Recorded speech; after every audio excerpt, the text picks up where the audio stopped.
A palavra de Deus não é para te enriquecer mentalmente, apesar de que traz conhecimento mental, sim. A palavra de Deus, ela é alimento de Deus para os seus filhos. É a palavra de Deus que tem poder de nos transformar. É a palavra de Deus que tem poder de nos alimentar, de nos fortalecer. Até a fé, ela é recebida pelo ouvir a palavra. Paulo vai dizer, que nós recebemos fé pelo ouvir a palavra de Cristo. Pai, eu oro agora pelos seus filhos, os que estão aqui presencialmente conosco, e os que estão nos acompanhando pela transmissão. Senhor, que cada um de nós tenhamos um coração propício, adequado, apropriado para recebermos a Tua palavra. Senhor, que o Teu Espírito Santo possa testificar cada palavra no coração dos Teus filhos, trazendo luz, entendimento, revelação. Pai, que essas palavras ministradas não fiquem apenas na mente dos Seus filhos, mas que elas sejam transformadas pelo poder do Teu Espírito em revelação. E ao receberem revelação, os Seus filhos sairão daqui transformados de glória em glória. Em o nome de Jesus, amém. Hoje nós vamos falar sobre céus abertos. Mas eu quero introduzir essa palavra falando algo que eu tenho sido ministrado pelo Senhor nas últimas semanas. Acerca de princípios. Presta atenção. Toda palavra que nós ministramos, ela tem um princípio de vida envolvido. E todas as vezes que você ouve a palavra, seja aqui presencialmente, ou em casa, ou depois pelo WhatsApp, você deve absorver a palavra aprendendo o princípio que está baseado naquela palavra. Então, por exemplo, a Bíblia diz lá em Colossenses 1,13, que o Senhor nos transportou da potestade das trevas. Então antes, nós morávamos na trevolândia, nós morávamos nas trevas, e você tinha o senhor trevoso, que é o diabo, que comanda a trevolândia. Na trevolândia você tem princípios de vida, na realidade não é vida, é morte envolvido. Mas com o novo nascimento, a Bíblia diz que Deus te transportou da trevolândia para o reino do Filho do seu amor. Portanto, agora você está num novo reino, no reino do Filho de Deus. E nesse reino tem princípios de vida. Mas qual é o problema? Alguns filhos de Deus estão aqui, mas com a cabeça aqui.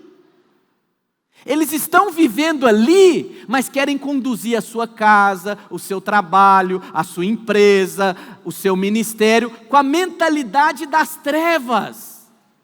O que Paulo vai dizer em Romanos 12:2? E não vos conformeis com esse século, mas seja transformado pela renovação da sua mente. E quando a sua mente é renovada, o resultado é, você desfruta da boa, perfeita e agradável vontade de Deus. Filho, para você desfrutar de todas as bênçãos e benefícios nesse novo reino que você foi transportado, você precisa renovar sua mente. Há princípios envolvidos aqui. Há princípios envolvidos. A Bíblia diz que o Senhor Jesus, quando ele ia lá para a região de Betânia, ele gostava muito de se hospedar na casa dos seus amigos, 3 irmãos lá, Lázaro, Marta e Maria. E certa vez ele se hospedou na casa desses amigos, e a Bíblia diz que Marta, uma das irmãs de Lázaro, estava afadigada, muitas tarefas, porque o mestre estava ali, e ela queria servi-lo da melhor maneira. Não tem nada de errado nisso. Mas a Bíblia diz que Maria, sua outra irmã, estava sentada aos pés do Senhor, ouvindo as palavras de vida eterna. A Bíblia diz então que Marta pergunta para Jesus: Jesus, minha irmã vai ficar aí na folga, sentadinha, e eu aqui trabalhando, faz alguma coisa. Aí olha o que Jesus responde para ela, versículo 41 de Lucas 10. Olha o que o Senhor responde para ela. Respondeu-lhe o Senhor: Marta, Marta, andas inquieta e te preocupas com muitas coisas. 42. Entretanto, pouco é necessário, ou mesmo uma só coisa. Maria, pois, escolheu a boa parte, e esta não lhe será tirada. Presta atenção, filho. Em todos os dias, em todos os momentos da sua vida, você é colocado diante de escolhas, decisões. Você vive conflitos no seu casamento, você vive conflitos no seu trabalho, você vive conflitos na sua empresa, seja lá onde você está, e você tem que decidir como vai reagir. A Bíblia diz que você pode fazer uma melhor escolha. Quem escolhe melhor, ele tem resultados melhores. Então esteja ciente, se cada decisão que você está tomando, se você está fazendo a melhor escolha. Porque sempre tem uma melhor escolha. Sempre tem uma melhor palavra para liberar ante uma palavra ruim que você escutou.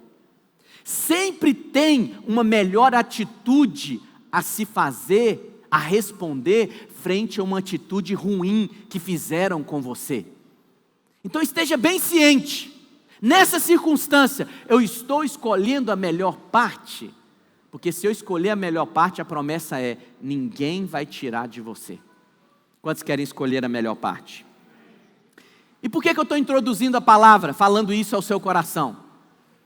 Porque hoje nós vamos ministrar um princípio de vida do reino, que ele é essencial, ele é chave na sua vida. Mas olha, filho, você precisa de revelação para entender isso. Porque o que acontece? Muitas pessoas às vezes brincam. Na videira tudo é justiça própria. Eu vou conversar com o pastor, mas eu já sei o que ele vai falar. Isso é justiça própria. Ou brincam, agora eu vou ficar com a razão. Eu vou perder o favor. Mas por que brincam? Porque ainda não tem completa revelação.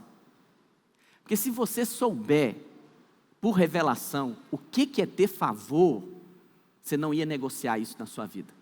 Você jamais ia falar para o seu marido, ou para a sua esposa, ou para quem quer que fosse: eu vou ficar na razão, eu vou abrir mão do favor. Você jamais cometeria uma tolice dessa.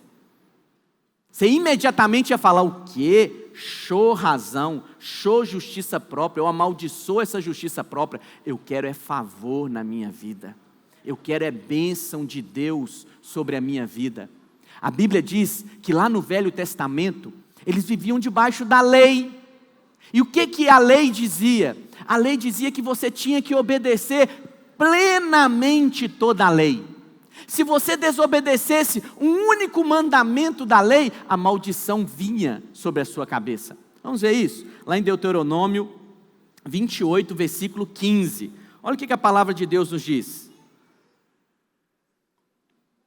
Será, porém, que se não deres ouvidos à voz do Senhor teu Deus, não cuidando em cumprir todos os seus mandamentos e os seus estatutos que hoje te ordeno, então virão todas essas maldições sobre ti e te alcançarão.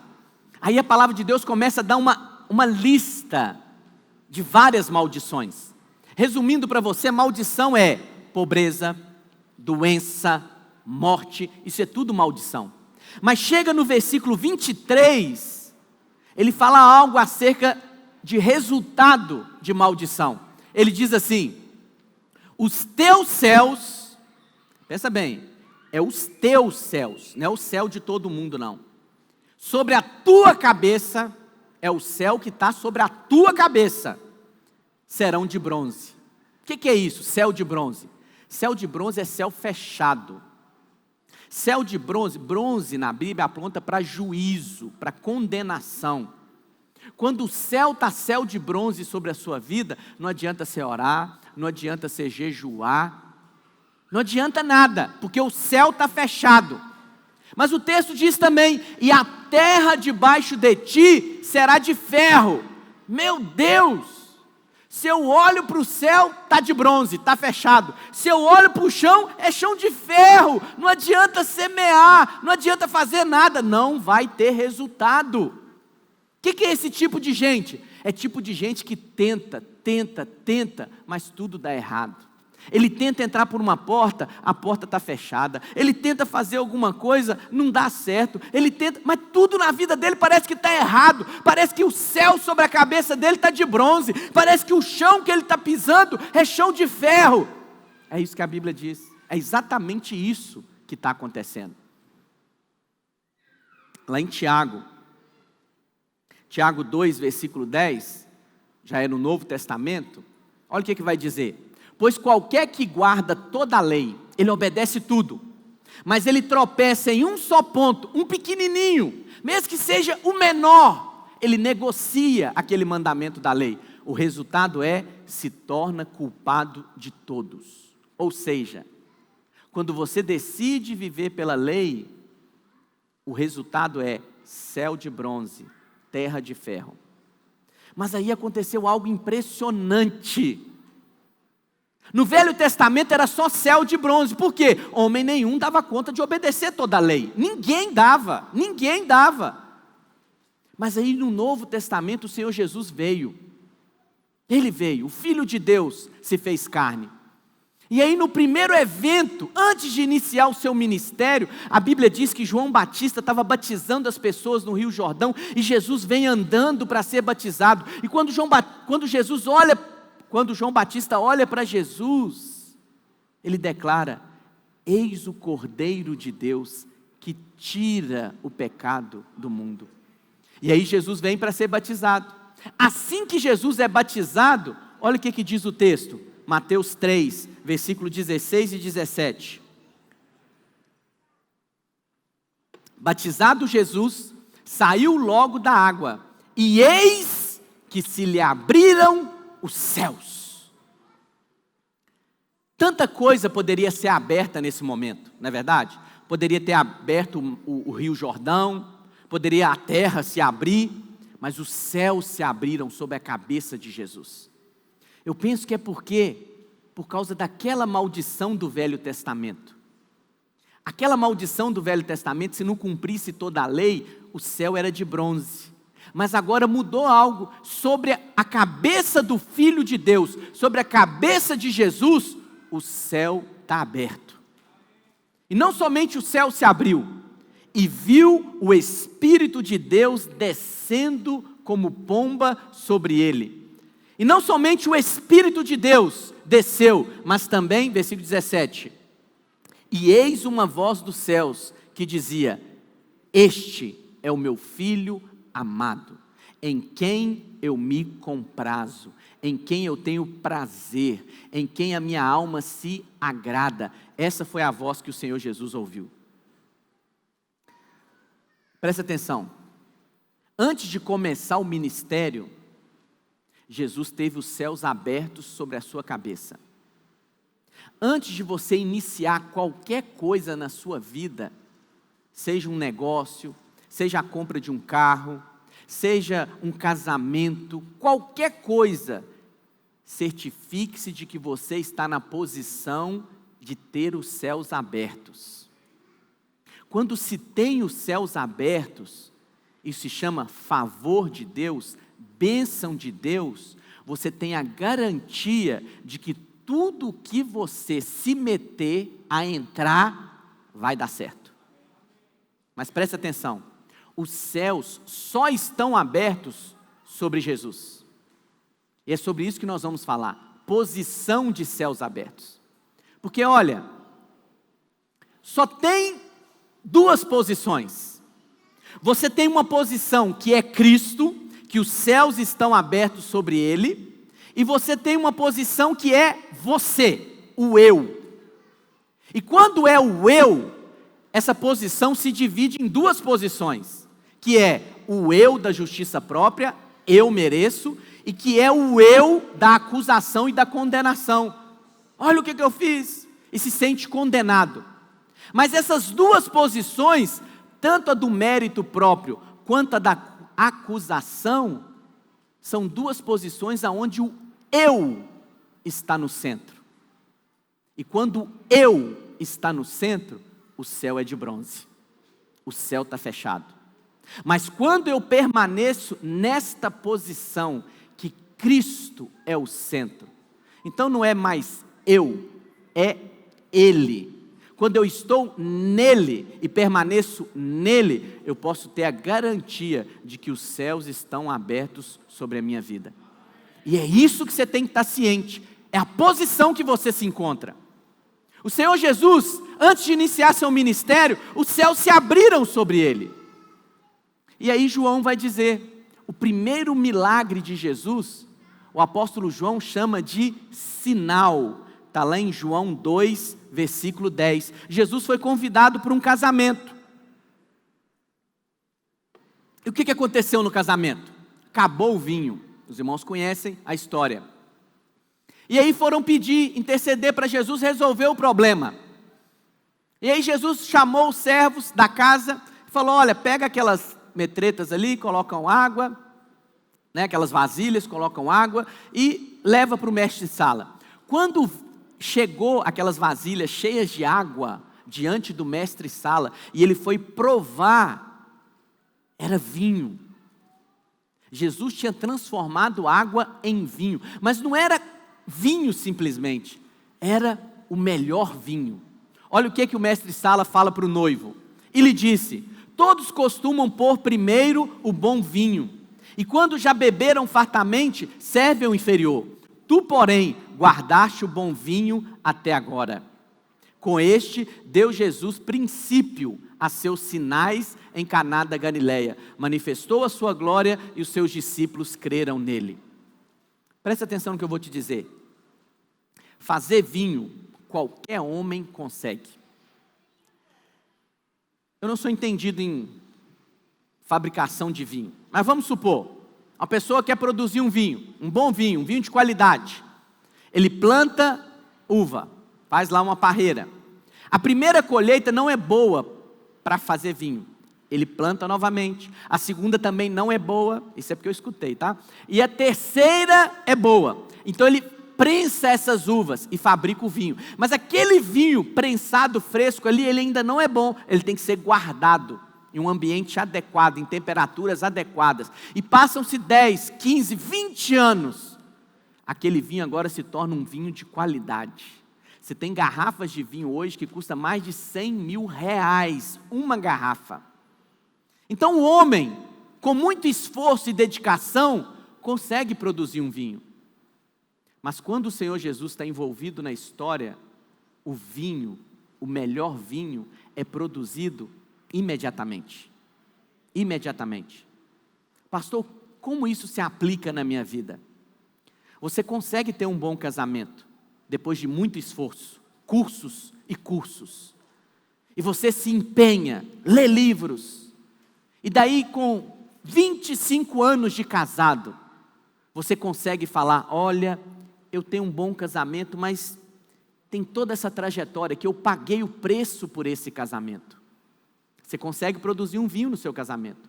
Mas quando o Senhor Jesus está na história, você toma vinho bom, meu filho, é na lua de mel. Está entendendo o que eu estou dizendo? Você consegue fazer com que a sua empresa cresça, mediante a muitos cursos, muito aprendizado, e todas essas coisas são boas. Mas quando você tem o favor, quando você tem Cristo envolvido na história, meu filho, a sua empresa cresce, é questão de dias, meses, porque tem o favor. Quantos entendem o que eu estou dizendo? O favor é chave na sua vida, para qualquer coisa. Então esteja ciente, só há favor se você estiver na posição correta. E essa posição é Cristo. Ele é o centro. Ele é o centro. Amém, meus irmãos? E aí, Cristo então é batizado, os céus se abrem, uma voz, o Espírito Santo desce como pomba, e uma voz fala com ele: este é o meu filho amado, em quem eu tenho prazer. É muito importante você discernir quais vozes você está ouvindo. Você pode ouvir essa voz, que você é amado, e porque você é amado, você vai prosperar em todos os seus caminhos. É a voz da bênção de Deus sobre a sua vida. Às vezes as pessoas ligam favor e bênção de Deus a ter dinheiro. Realmente, o favor de Deus, ele traz recursos para a sua vida. Mas tem muita gente aí fora que tem dinheiro, mas não tem bênção. E o que acontece com ela? Provérbios 10, 22 vai dizer: a bênção do Senhor enriquece. A bênção do Senhor traz recursos para os seus filhos. E com ela, ele não traz desgosto. Tem muita gente que tem dinheiro, mas aquele dinheiro traz desgosto para a vida dele, traz problema para o casamento, traz problema para o relacionamento dos filhos, traz angústia, ansiedade para a vida dele. Mas quando esse dinheiro é resultado de bênção de Deus, não traz desgosto. Entende o que eu estou dizendo? Quando é o favor de Deus que está envolvido na história, não traz desgosto, só traz satisfação. Essa é a voz que você tem que ouvir. É a voz de que você é amado. Quando você ouve essa voz e acredita nessa voz, você tem bons resultados na sua vida. Mas tem outras vozes que Jesus também ouviu e nós ouvimos também. Jesus ouviu a voz do Hosana. Hosana, a multidão gritou: Hosana, Hosana, bendito aquele que vem em nome do Senhor. Todas as vezes que Jesus ouvia a voz do elogio, ouvia a voz, que procurava exaltá-lo, ele sempre falava: glórias ao Pai. Homem nenhum, João Batista disse, recebe coisas aqui na terra se do Pai não tivesse sido dada. Então ele dava glória só para o Pai. Mas essa mesma multidão que falou Hosana, o exaltou, é a mesma multidão que pouco tempo depois gritou: crucifica-o, crucifica-o. É a voz da acusação, da condenação. Mas quando ele ouviu essas vozes, ele falou: Pai, perdoa-lhes, eles não sabem o que estão dizendo. Então são duas vozes que você tem que rejeitar na sua vida, para que você possa permanecer na posição do favor. Pastor, mas todos os filhos de Deus não são favorecidos? Sim e não. É da vontade de Deus que todos os filhos desfrutem de favor. Deus tem uma vida abundante para cada um de nós, está me entendendo? O padrão de Deus é vida abundante no casamento. O padrão de Deus é vida abundante nas finanças. O padrão de Deus é vida abundante no ministério. É alegria, vida abundante em todas as áreas. É o padrão de Deus. Se você não está desfrutando de vida abundante em alguma área da sua vida, pare. Vá diante do Pai e fala: Senhor, me dá luz. Qual é a escolha que eu estou fazendo que não está deixando que eu desfrute de favor nessa área da minha vida? Lembra que eu falei no início? Há uma melhor parte a ser escolhida. Há uma melhor parte. E quando você vai com esse coração diante de Deus, Deus abre o seu entendimento. Deus abre o seu entendimento. Esse é o favor de Deus. Sabe o que é interessante, irmãos? Tudo na nossa vida é resultado de algo que causou. Causa e efeito. Então, por exemplo, você pode ser o causador de coisas na sua vida. É você que causa o seu sucesso profissional, é você que causa o sucesso no seu casamento, é você que causa os resultados na sua vida. Quando você é o agente causador, o resultado é muito limitado, pífio. Mas quando Deus é o agente causador na sua vida, os resultados são ilimitados, não tem limite. Então certifique-se de quem está movendo algo na sua vida. É Deus ou é você? Pastor, como é que eu sei isso? Lá em Isaías, diz assim, Isaías 30, versículo 15. Porque assim diz o Senhor Deus, o Santo de Israel: em vos converterdes e em sossegardes está a vossa salvação, na tranquilidade e na confiança a vossa força, mas não o quiseste. Está vendo? Deus quer isso para todos os filhos: tranquilidade, confiança, dependência, sossego, paz. Mas foi dito: mas não o quiseste. Não quiseste. Ele quer dar. Mas todas as vezes que você se coloca no centro, você se coloca numa posição de não receber. Ninguém merece receber coisa alguma de Deus. A bênção de Deus, ela é sempre imerecida. Nós somos abençoados por causa de Cristo. Tudo o que nós recebemos é por causa de Cristo. E quando você entende isso e permanece nessa posição, os céus estão abertos sobre a sua vida. E não há limites para aquilo que você pode receber do seu Pai. Amém? Mas eu quero ler para você, para edificar a sua vida, 2 textos numa versão da Bíblia chamada de A Mensagem. A Bíblia que nós utilizamos aqui é a Revista e Atualizada.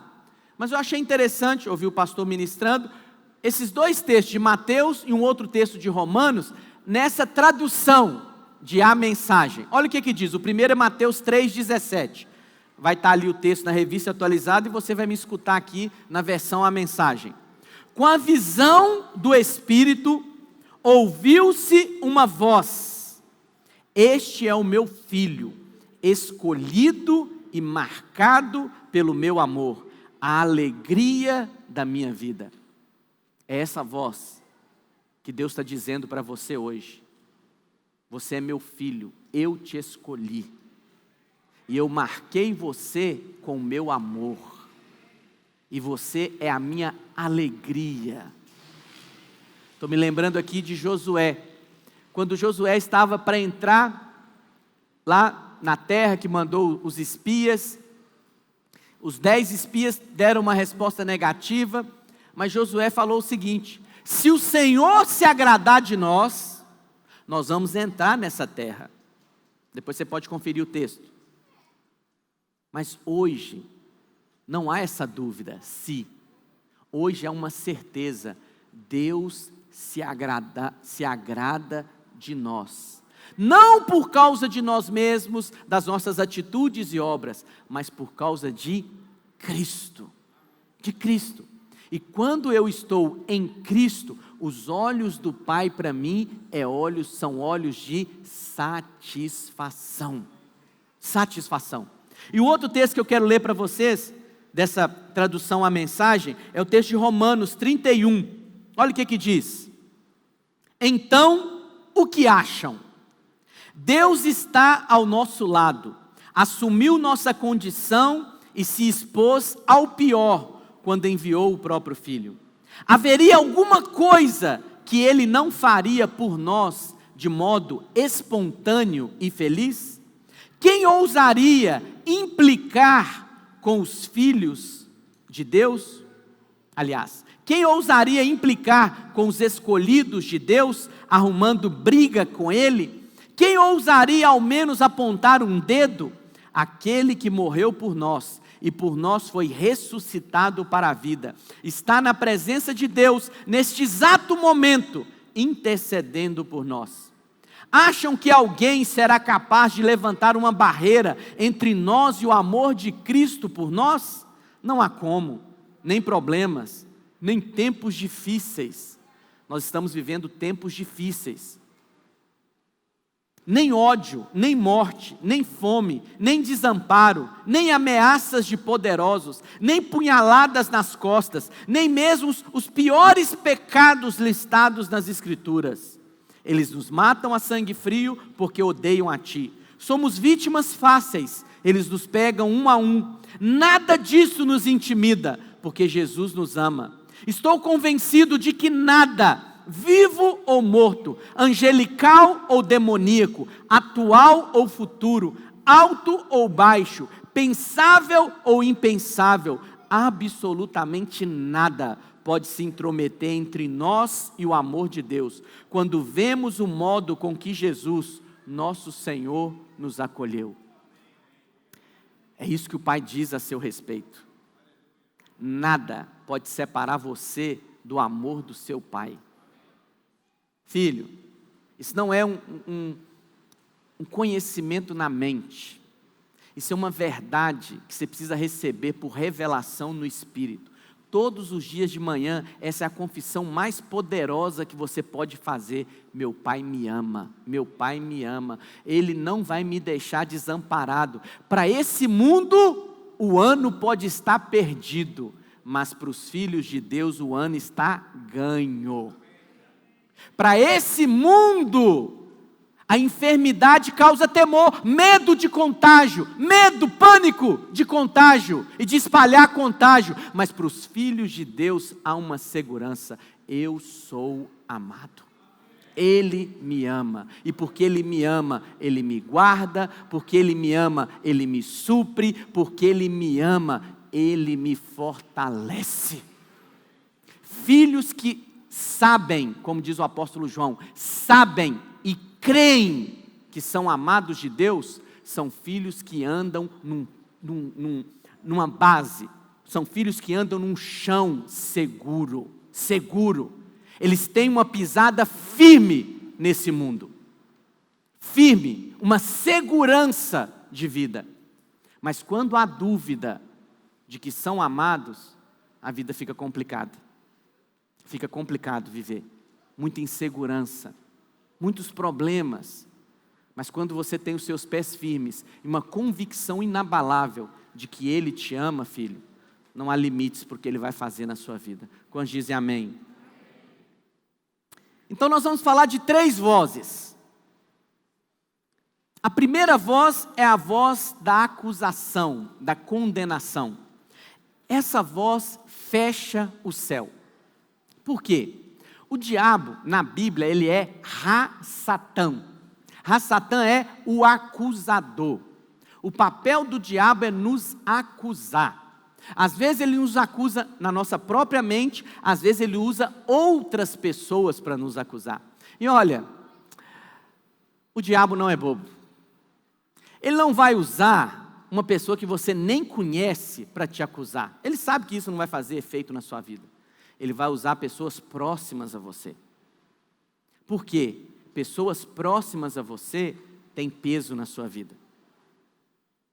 Então, muito cuidado quando você ouve acusações de cônjuge. Muito cuidado quando você ouve acusações de pais, de filhos, de colegas de trabalho, de familiares. Muito cuidado. Não aceite acusação na sua vida. Mas também, filho, um sinal de quem vive debaixo de acusação, a Bíblia diz que a boca fala do que o coração está cheio. Toda pessoa que vive debaixo de acusação, ela se torna um acusador. Então, se você está numa posição de acusar as pessoas, de acusar os irmãos, de acusar o cônjuge, de acusar os filhos, é porque você está debaixo de acusação. Fuja disso. Isso é uma posição que não tem favor. Isso é posição de céus fechados.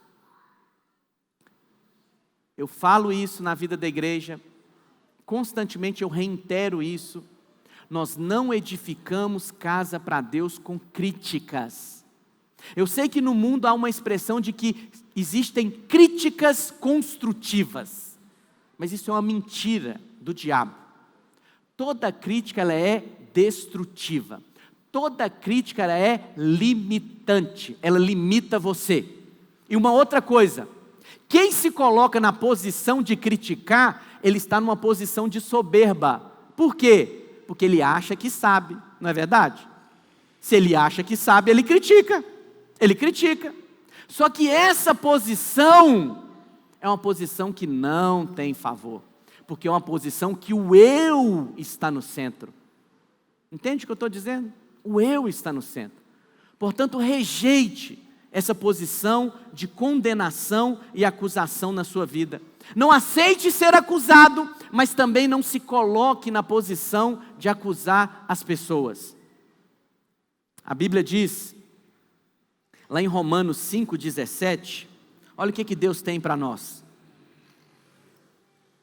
Porque se pela ofensa de um a morte reinou por esse, muito mais os que recebem a abundância da graça e o dom da justiça reinarão em vida por um só, Jesus Cristo. O propósito de Deus é que você reine em vida, em vida. Mas não tem como reinar em vida vivendo debaixo de acusação, de condenação. Porque, como eu disse para você, a acusação e a condenação, ela só é o outro lado da moeda da justiça própria. Porque a justiça própria tem dois lados. Tem a justiça própria do lado do merecimento, nós vamos falar daqui a pouco, da vaidade, da autoexaltação, que é a justiça própria. Mas tem a justiça própria da condenação também. É aquele sujeito que fica se condenando. Mas quando ele fica se condenando, é pura carne também. É a carne tentando falar, olha, eu não sou tão ruim, olha como é que eu me arrependo. Eu me lembro, eu fui criado na vida da igreja, e tem esses pecados aí de adolescentes, né? E eu me lembro que eu ia diante de Deus, e eu falava, Senhor, eu me arrependo, nunca mais eu vou cometer esse pecado. Mas dentro de mim eu sabia que era mentira. Aí eu ficava pensando, eu tenho que sofrer pelo meu pecado, porque senão, eu não estou me arrependendo. Sabe o que eu fazia na minha loucura de adolescente? Eu começava a apertar a minha perna, para ver se eu causava dor, para eu poder chorar. Porque eu queria mostrar que eu estava arrependido. Mas isso não adiantava em nada, porque passava, talvez no outro dia eu estava lá no mesmo pecado. Porque não adianta, filho. Esse é o problema da condenação. Quando você se sente condenado, você quer pagar pelo seu erro. Lembra de Judas? Judas errou, reconheceu o erro, mas ele quis pagar pelo erro, tirando a própria vida. Ele rejeitou o sacrifício de Cristo que iria acontecer logo em seguida. Quem fica na posição de se condenar e acusar, de se sentir acusado, ele está rejeitando a obra de Cristo. Ele está dizendo, olha o que eu fiz, como é possível, que tipo de crente que eu sou, que tipo de Deus tipo de filho de Deus que eu sou. Ele está rejeitando a obra do Filho. Mas é na hora que você erra, que você tem que ter a santa ousadia de se levantar e dizer, eu errei, não deveria ter feito, não deveria ter falado, mas uma coisa eu declaro, eu sou justiça de Deus em Cristo Jesus, todos os meus pecados foram perdoados. E quando você faz isso, você pisa na cabeça do diabo, pisa na cabeça do acusador. E olha, é no momento que você erra, filho, é no momento que você erra, que o diabo está na posição de ter razão. E aí ele fala para você, olha o que você fez, que tipo de crente você é. E aí é nesse momento que você tem que dar uma resposta de fé. Não é diminuir o pecado.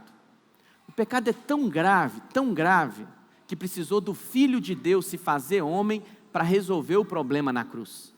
Porque a minha vida e a sua vida não vale tanto que pudesse pagar o preço pelo nosso pecado. Então o Filho de Deus teve que se fazer gente. Ele resolveu a questão do pecado.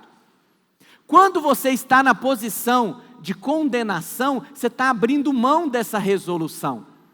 Mas quando você, na hora que você erra, você se levanta em ousadia e declara essa verdade suprema, os céus se abrem sobre a sua cabeça. Sabe por quê? Porque tem gente que acha que pecado tira favor de Deus, tira a bênção de Deus. Não tira. Vou repetir, eu não estou diminuindo a gravidade do pecado, tá? Mas quando Jesus veio, os fariseus, que eram os homens que se comportavam bem, não receberam milagre. Mas em contrapartida, os pecadores recebiam. No meio da multidão tinha muita gente com a vida errada, problemas no casamento, fazendo coisa errada, mas vinham até Jesus: Jesus, me cura. Jesus jamais falou: o que você andou vendo aí? Pornografia na internet? Não, meu filho, essa cegueira é disciplina de Deus. Jamais Jesus fez isso. Jesus falou: veja. O paralítico clamava: Senhor, me ajuda, eu quero andar. Jesus não falava: que caminhos você andou, que Deus teve que colocar você paralítico. Não, Jesus: anda, levanta, toma o teu leito e anda. Porque o pecado não é impedimento para Deus abençoar. Mas a justiça própria é impedimento. Porque a justiça própria coloca o eu no centro. E aí Deus não pode fazer. Mas, como eu disse para você, essa voz de acusação e condenação, ela é só uma face da justiça própria. Mas Romanos 8:1 vai dizer o seguinte: portanto, agora nenhuma condenação há para os que estão em Cristo Jesus. Então presta atenção. Se eu ficar na posição de condenação e acusação, eu não estou em Cristo Jesus. Porque o texto diz: quem está em Cristo Jesus, não há nenhuma condenação. Amém? Não aceite condenação na sua vida. Nem aceite uma má consciência. O que a Bíblia chama de má consciência? É aquele pensamento de pecado. Hoje nós vamos participar da mesa do Senhor. Não é da vontade, a mesa do Senhor não é para você ficar lembrando de você não, meu filho. Não é para você ficar no centro. Será que eu estou em condições de tomar a mesa, né, de sentar à mesa e comer o pão e beber do vinho? Não, jamais você vai ter condição. A mesa do Senhor é para você centralizar o Filho. É para você erguer o pão, erguer o cálice e declarar: não tem nenhuma condenação sobre a minha vida, porque Ele pagou o preço pelo meu pecado. Ele com o seu sangue me comprou de volta para Deus. É para você celebrar a obra dele. Não é para você se martirizar por causa da sua obra. Então essa conversa, eu achava chique isso. Como eu disse para você, eu fui criado na igreja. E eu achava chique os irmãos, às vezes as pessoas iam servir, os irmãos falavam assim: hoje não. Aí você, nossa, que irmão santo. Não, ele está desfazendo do sangue. Ele está dizendo que o sangue não é suficiente para pagar por aquele erro que ele talvez tenha cometido. Às vezes brigou com a mulher na hora de vir para o culto, não sei. Ou aquele que fala: pode me dar, filho, pode dobrar a dose, porque hoje eu estou em condições. Esse é outro também, que não entendeu a obra. A obra não tem nada a ver com você. Você participa da mesa do Senhor é para anunciar a morte do Senhor. Esse valoriza a morte, valoriza a obra consumada. Lá em Hebreus 10, 22, 23 diz assim: aproximemo-nos com sincero coração, em plena certeza de fé, tendo o coração purificado de má consciência. Má consciência é ficar lembrando de pecado. E lavado o corpo com água pura, guardemos firme a confissão da esperança sem vacilar, porque quem fez a promessa é fiel. Você tem consciência de perdão ou você tem consciência de falhas, de erros? Esteja sempre ciente. Você deve ter uma consciência de perdão. Eu fui perdoado. A outra voz, que também está fora dos céus abertos, é a voz da justiça própria. A justiça própria, irmãos, ela é uma praga que não acaba. Porque a justiça própria, ela está no centro da nossa carne. E a carne não tem jeito para ela. Nós vamos conviver com essa carne até sermos arrebatados ou morrermos. Todos os pecados, eles começam pela justiça própria. Então, por exemplo, você trabalha numa empresa. Vamos supor que você trabalha numa padaria. E você fala assim: o meu patrão não me paga o tanto que eu deveria ganhar. Eu merecia receber um salário melhor. Então o que você faz? Você come coxinha sem pagar. Você leva um atestado do médico sem estar doente. Você fica no banheiro lá, 2 horas para fazer um xixi. Por que você faz isso? Porque você acha que merece. Que merece. É a justiça própria. Quando você fica nessa posição, filho, você não recebe favor na sua vida. Não tem jeito. Ou você também pode levar a justiça própria para o seu casamento.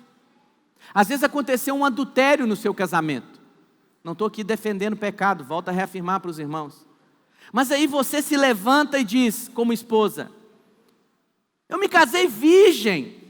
Como é que pode esse homem fazer isso comigo? Deus, como é que o Senhor permitiu isso? Eu merecia um tratamento melhor, eu merecia um marido melhor, porque eu casei, eu me guardei para o casamento. Bom para você, filha. Você ganhou em ter se guardado. Você não pegou uma AIDS, uma gonorreia, uma sífilis. Deus não ganha nada com a sua virgindade. Ele também não ganha nada com a sua libertinagem. Entende o que eu estou dizendo? Você tem que olhar e dizer: eu abomino a minha justiça própria. No seu casamento, você deve olhar para o seu cônjuge e dizer: pai, eu estou pegando o boi de estar casado com essa mulher. Eu merecia era ser um solteirão. Eu merecia era ficar sozinho. Mas o Senhor me deu essa mulher. E aí quando você tem essa revelação, você se torna um marido melhor. Não é curso de casais que vai fazer você ser um marido melhor. É a revelação da abominação da justiça própria. Da mesma maneira a esposa, quando ela olha para o marido e fala: Deus, eu sou favorecida demais, tanta mulher solteirona, e eu tenho um marido para chamar de meu, eu tenho um homem para dormir, para aquentar a minha cama, e aí você olha aquele marido com olhos de favor. Acredite em mim, o céu se abre sobre o seu casamento. Quantos entendem o que eu estou dizendo? Queira ter céus abertos. Amaldiçoe toda a justiça própria na sua vida. Rejeite todo sentimento de merecimento na sua vida. Por quê? Porque a justiça própria anula a graça. A justiça própria diz que você merece alguma coisa, mas você não merece nada. Nada. Porque não há nada bom em nós. Lá no Velho Testamento, a lepra é símbolo do pecado. E lá dizia o seguinte: se a pessoa tivesse lepra num dedo, ela era impura. Se ela tivesse lepra na orelha, ela era impura. Mas tinha algo interessante: se ela tivesse lepra no corpo inteiro, vamos ver isso lá em Levítico, Levítico 13, versículo 12 e 13. Se ela tivesse lepra no corpo inteiro, ela era declarada limpa.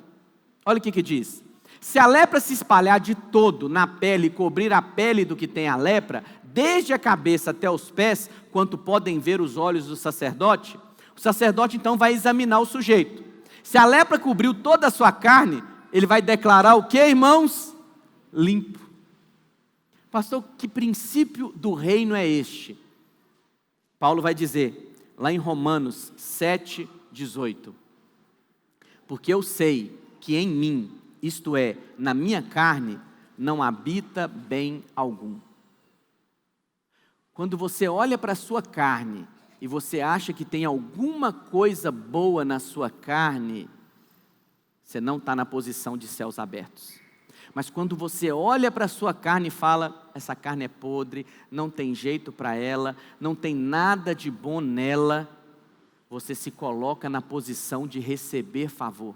Porque você fala: Senhor, por mim mesmo, eu jamais vou receber alguma coisa por merecimento do Senhor, porque não tem nada de bom na minha carne, não tem nada de bom. Aí você clama por um Salvador, aí você fala: Senhor, é só pela graça, como nós ministramos aqui, é só pela graça. Mas quando você acha que tem alguma coisa boa na sua carne, você se coloca na posição de cobrar os outros. Quando eu vou conversar com os irmãos, eu não fico focando o assunto em si. Eu fico tentando pelo Espírito discernir a base que aquele irmão está firmado. Se ele está firmado em Cristo, aleluia. Mas o que acontece? Muitas das vezes o irmão vai contar um episódio da vida dele, que ele está firmado na justiça própria. Aí ele pergunta para mim: pastor, o senhor não acha que eu tenho razão? Claro, filho, você tem razão, mas você não tem favor, se você ficar com a sua razão. Porque o que acontece?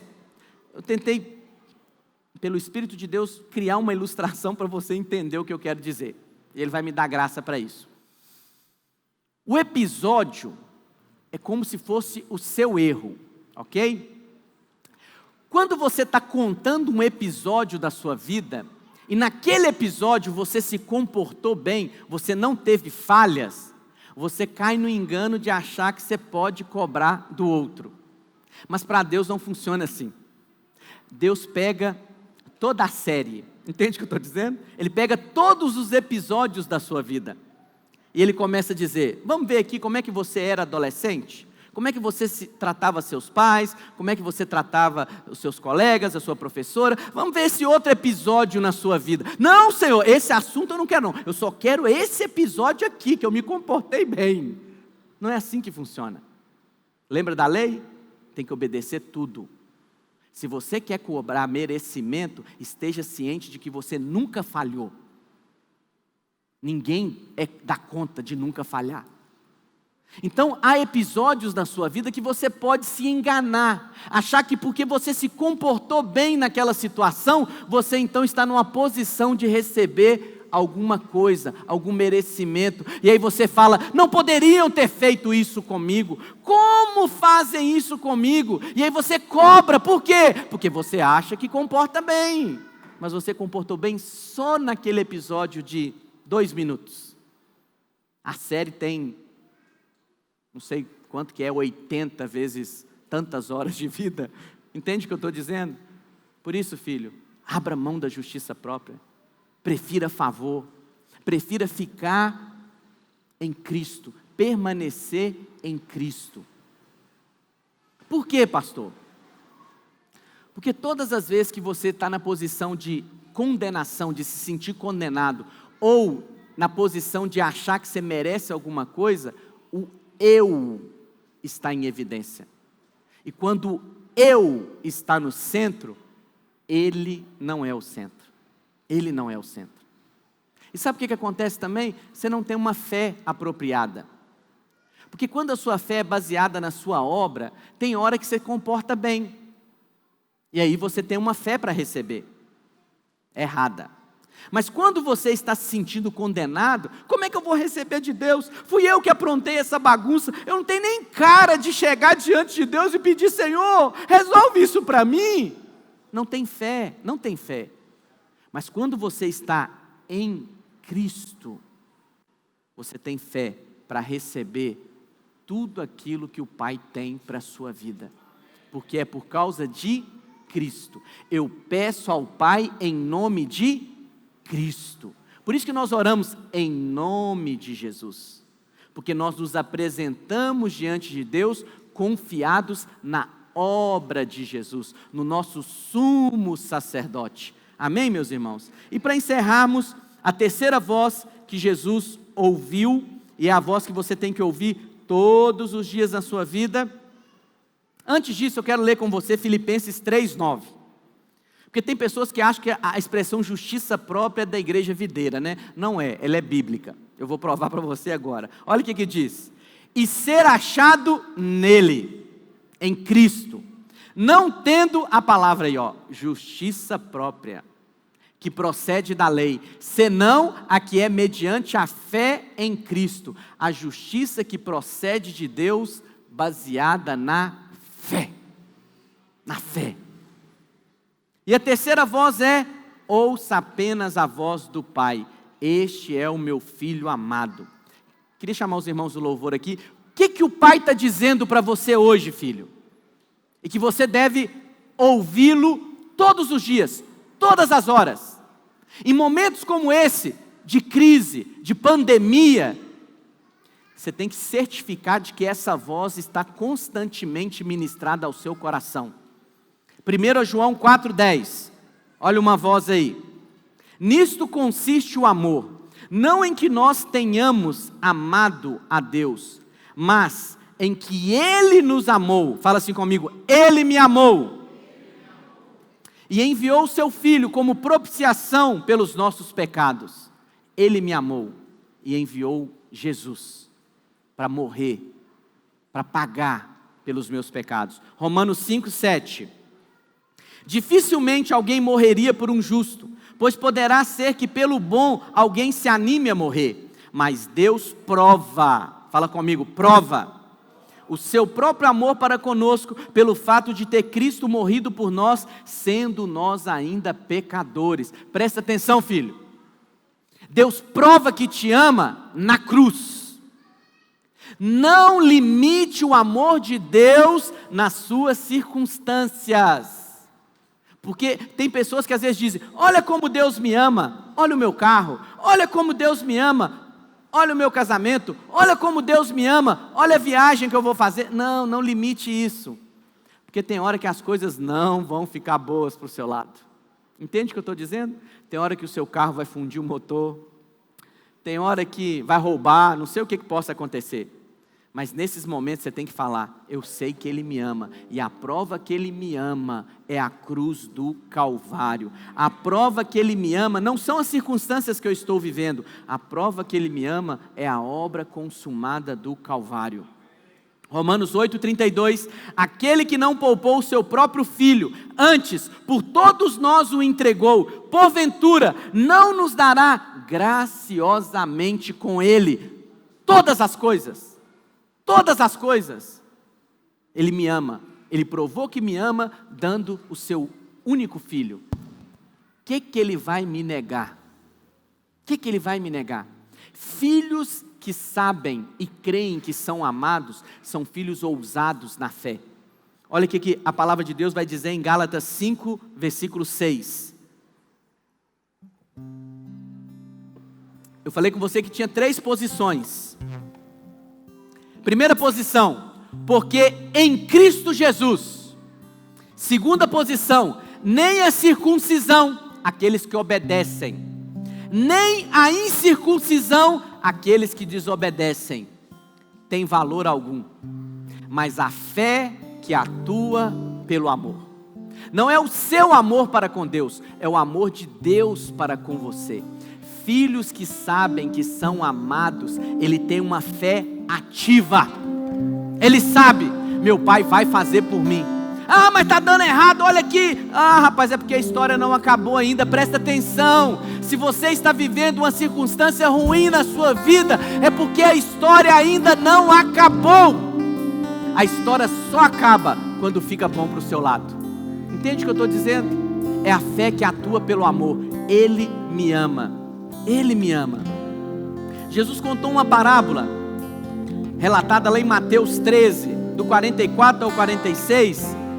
Antes eu pensava que Jesus era a pérola de extremo valor. E quando o homem consegue enxergar e atribuir valor a Cristo, ele abre mão de todas as coisas. Mas para comprar essa pérola. Mas isso não está correto. Por que não está correto? Porque Deus é muito rico. Deus não carece, não precisa vender nada. E você também é muito pobre, que você consiga comprar alguma coisa de Deus. Muito pobre, que você acha que uma penitência, uma oferta, uma liderança vai conseguir comprar a bênção de Deus. Entende o que eu estou dizendo? Esse negociante que vendeu tudo é Cristo. Olha o que diz: o reino dos céus é semelhante a um tesouro oculto no campo, o qual certo homem, tendo-o achado, escondeu, e transbordante de alegria, vende tudo o que tem e compra aquele campo. O reino dos céus é também semelhante a um homem que negocia e procura boas pérolas, e tendo achado uma pérola de grande valor, vende tudo o que possui e a compra. Deus atribuiu valor a você.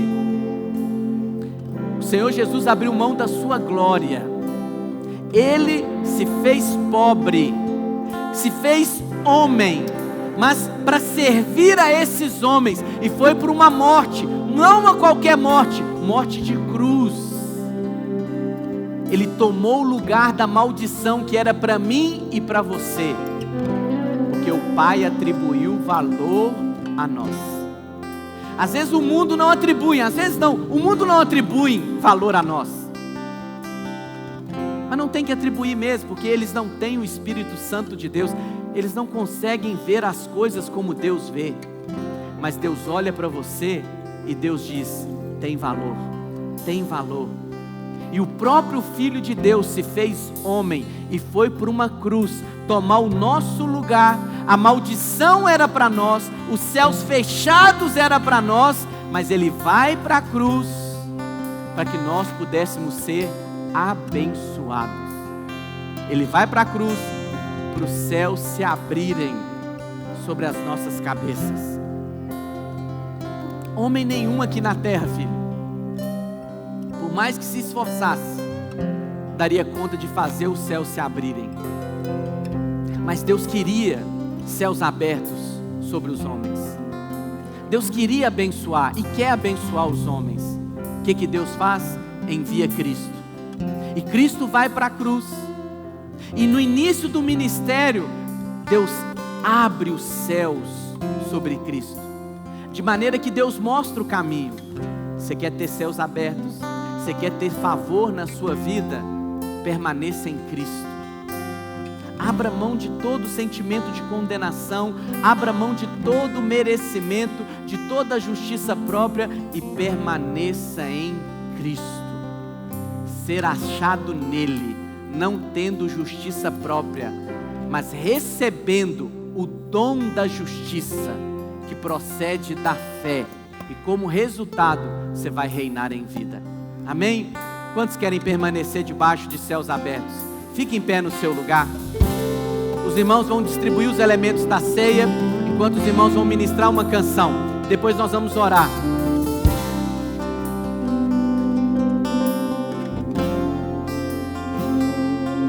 Seu sangue leva-nos além, a todas as alturas, onde ouço a tua voz, falo de tua justiça pela minha vida. Jesus, este é o teu sangue.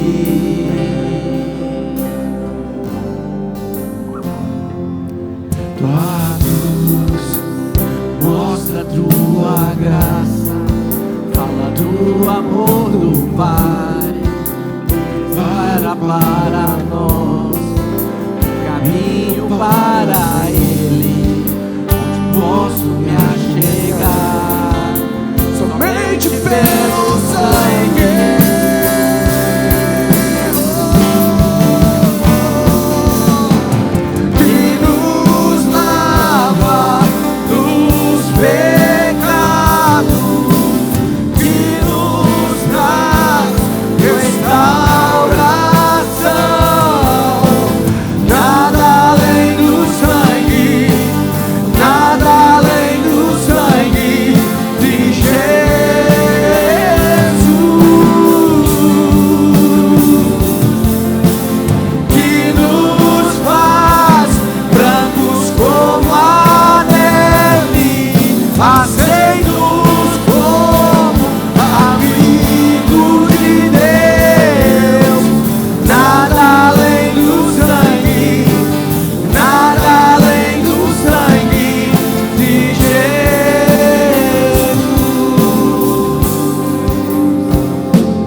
Mostra a tua graça, fala do amor do Pai, prepara para nós o para Ele, onde posso me achegar, somente pelo sangue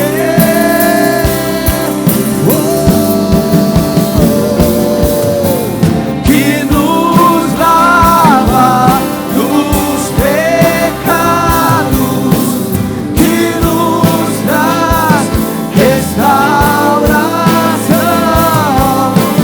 Nada além do sangue, nada além do sangue de Jesus,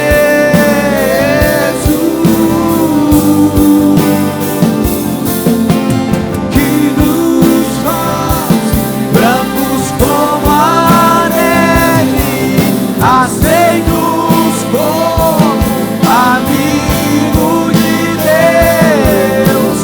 Nada além do sangue, nada além do sangue de Jesus. Aleluia, aleluia.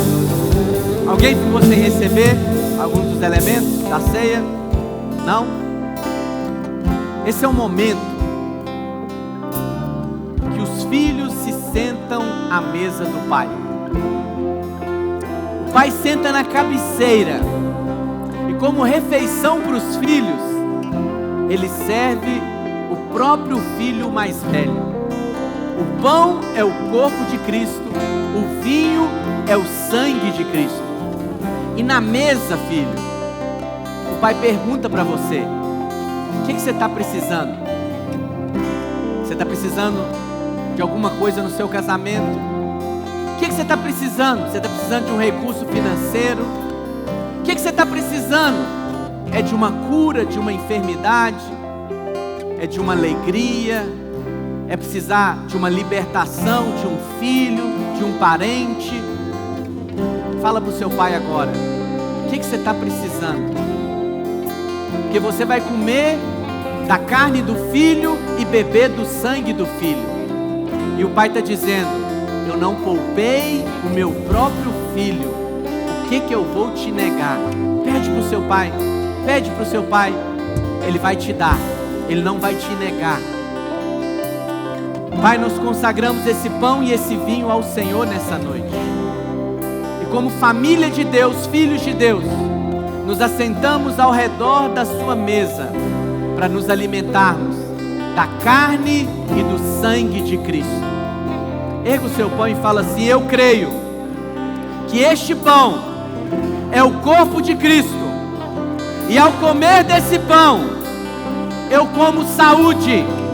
Eu creio que na cruz Ele foi transpassado e pelas suas feridas eu sou curado.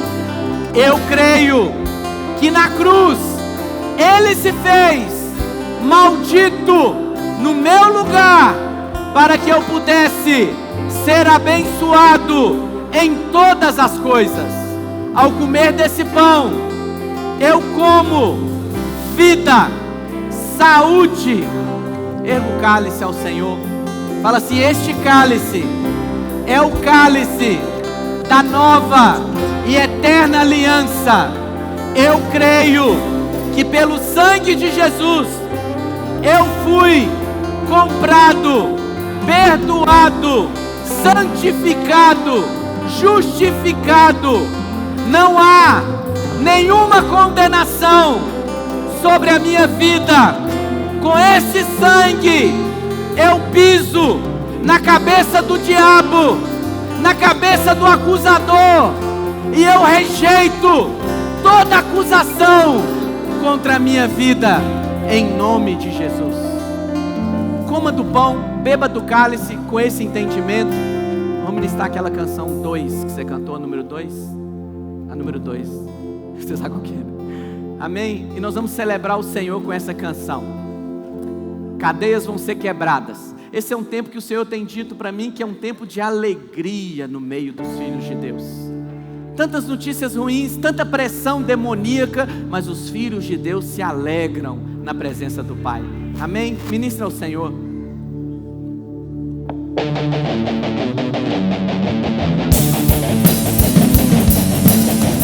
Não é pelo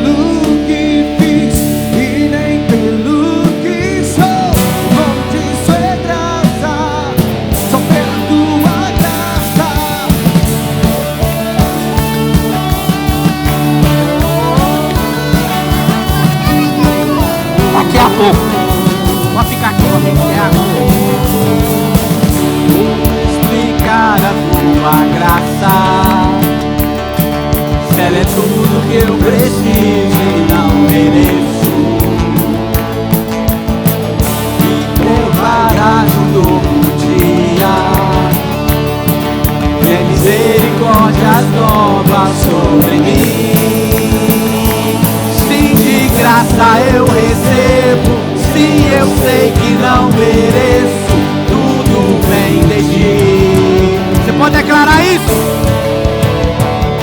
Certamente que a bondade e também misericórdia vem atrás de mim. Aleluia! Não é pelo que fiz e nem pelo que sou, isso é graça, só pela tua graça. Firmado nela estou e na palavra eu vou. O nome disso é graça, só pela tua graça.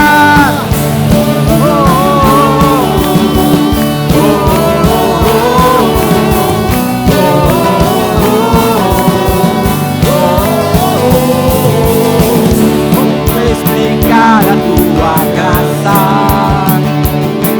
se ela é tudo que eu preciso e não mereço. E com o raiar de um novo dia, tem misericórdias novas sobre mim. Sim, de graça eu recebo. Sim, eu sei que não mereço. Tudo vem de ti. Aleluia! Certamente que a bondade e também misericórdia vem atrás de mim. Declara isso! Não é pelo que fiz e nem pelo que sou. O nome disso é graça, só pela tua graça.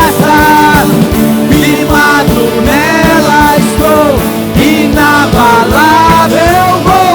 O nome disso é graça, só pela tua graça. Não é pelo que fiz e nem pelo que sou.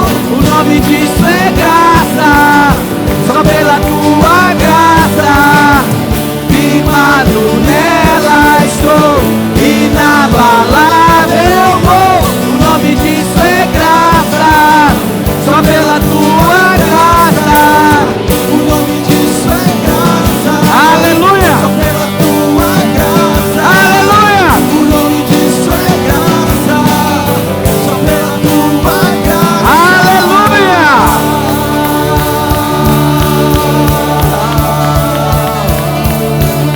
Aleluia! Aleluia! Aleluia!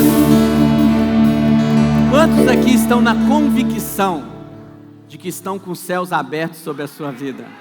Aleluia! Você vai ser surpreendido essa semana, porque a revelação da palavra de Deus produz frutos e resultados. Coisas que você tem orado, que às vezes estavam travadas na sua vida. Essa semana é a semana de portas abertas para você, porque você está em Cristo. E os céus estão abertos sobre a sua vida. E a bênção de Deus está sendo derramada sobre você. Amém? Deus te abençoe.